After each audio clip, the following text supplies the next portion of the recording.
अस्सलामुअलैकुम जी। अभी मैंने आपको हमारा पाकिस्तान पे ये दिखाया है इंक्रोचमेंट का।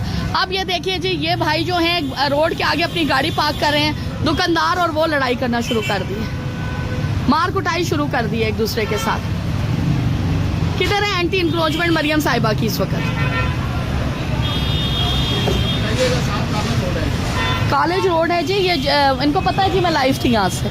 ये मेरी बलीला खड़ी है, अभी मैंने आप लोगों को दिखाई है, ये देखिए वहाँ पे कॉलेज रोड का जो चौक है वहाँ पे लड़ाई, क्योंकि उस बंदे ने मोटरसाइकिल या कुछ उठा के पार्किंग का किया।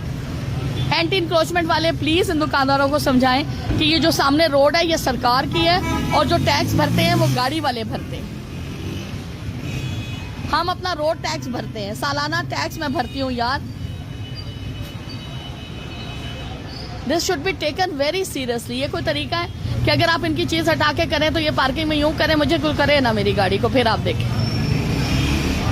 बिल्कुल सही कर रही है हमारी मरियम नवाज शरीफ, जो एंटी इंक्रोचमेंट खत्म कर रही है।